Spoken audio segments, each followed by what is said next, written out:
Okay, so Spirit of London, a song about the 7/7 bombings. What I want to do in this video is talk you through the whole story, from that original request, right through the writing, and then recording Spirit of London. You guys have probably seen me before on TikTok and Instagram. You might know this story. I started making short form content to promote my music that isn't political. Generally the songs are inspired by my own experiences. But kind of out of nowhere, people started requesting songs about their own chosen topics, including someone who wanted a song about the 7/7 bombings. Initially, I ignored his comments. I wasn't going to do it. But it sort of became a thing. Like, if I had a video that really popped off, there'd be his comment. And there was about 4. Until eventually he commented on a video promoting One and the Same. And he quoted some of the lyrics. It was something along the lines of, "Am I alone in thinking you could write a great song about the 7/7 bombings? Or is the love lost?" And that was the point where I couldn't ignore him.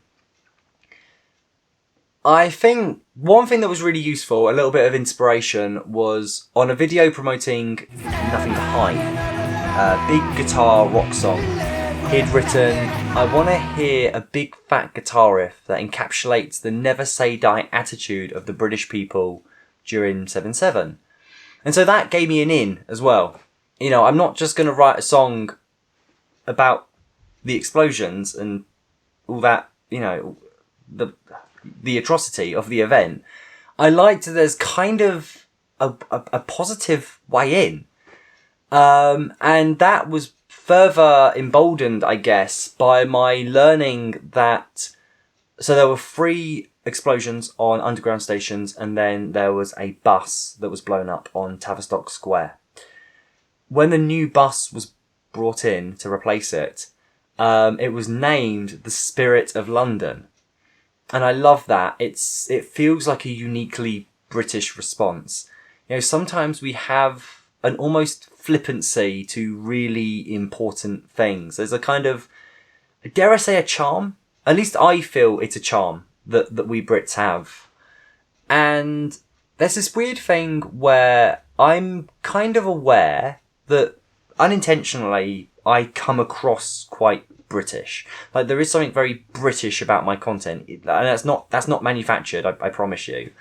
So in a weird way, there was this kind of synergy going on here of the uniquely British response to 7/7, and then I guess me being a uniquely British artist, if I can say that, writing about this topic.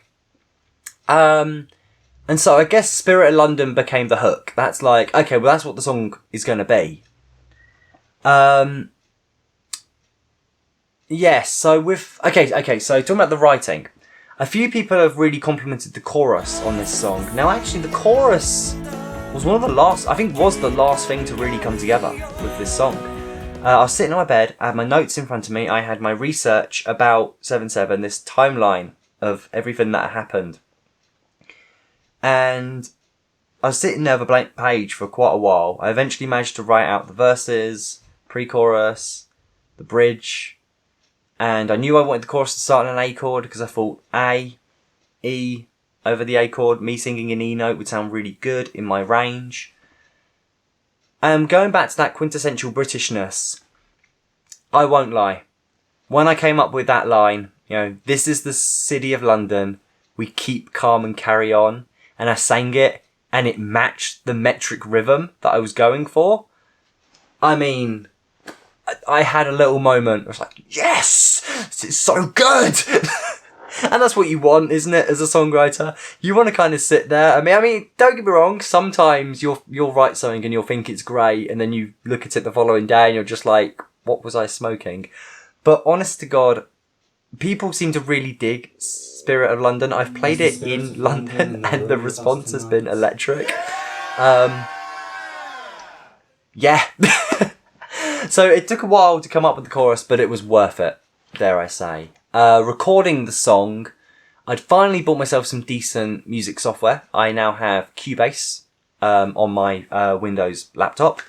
And even then, I'm not a producer. I like writing, I like performing. I've never been that interested in production. I know that surprises some people, but I'm just not. But I did manage to get together a pretty good demo. Clearly a higher quality demo than I may have thought, because, okay, long story short, back when I did Writing on the Wall, I worked with a guy I know named Henry. He has a trailer that he's kind of converted into a studio space. Now, look, I'm not made of money, and I knew I wanted to do a few of these request songs. I've got a whole EP of them coming up. So I thought, I'm going to work on Spirit of London and these other tracks with Henry. It'll be fairly inexpensive, and it will be inexpensive, and he will get a good sound. What I didn't expect was him to listen to the demo. Firstly, to say, wow, that's a really good acoustic sound. Like, okay, that's cool. And then about halfway through the song, he's just like, this is good. I'm happy to mix this. And I'm just like, what? He's like, yeah, just send me the stems and we'll mix it. And it's funny because, what was it? So in the first verse, there's a bit where I sing, at Luton they began their journey, split up at King's Cross. Well, in the demo, I got the lyric wrong. I said Euston. It was just a slip. But I didn't bother to change it because I'm thinking it's a demo and I'm going to re-record the vocals. And I even thought, like, the vocals could probably be better. But, again, the producer was quite happy with them. And by the time we'd done the, production magic, yeah, I'm really happy with all the performances. But I did have to set my gear up and punch in the correct lyric. And we managed to splice that in easy. I mean, with digital technology, we could splice that in pretty easily, to be honest with you.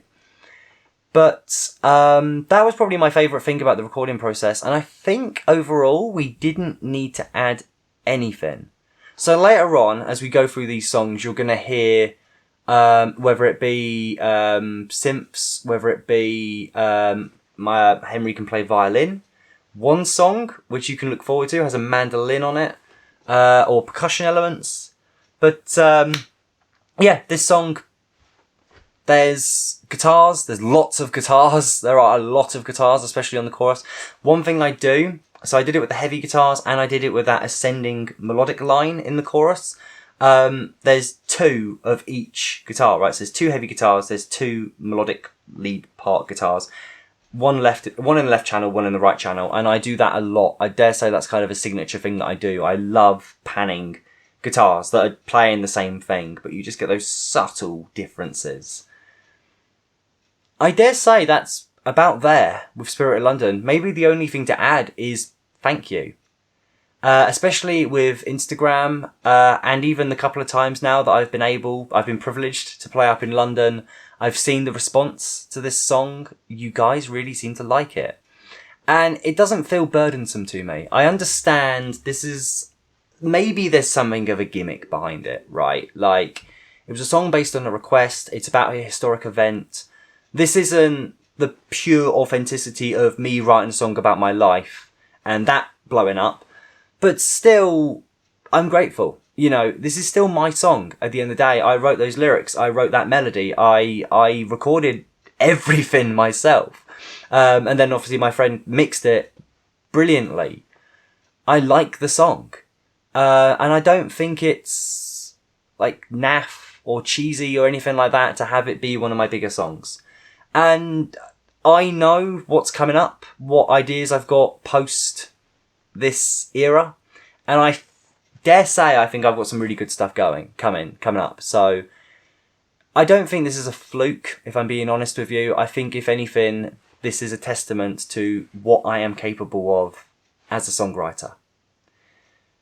If for some reason you've watched this video without listening to Spirit of London, I have a lyric video on YouTube, or of course you can listen to it on Spotify, Apple Music, Amazon, etc. In the meantime though, I've had a while of time talking to you about Spirit of London. I hope you've enjoyed it, and I very much hope to see you in another video.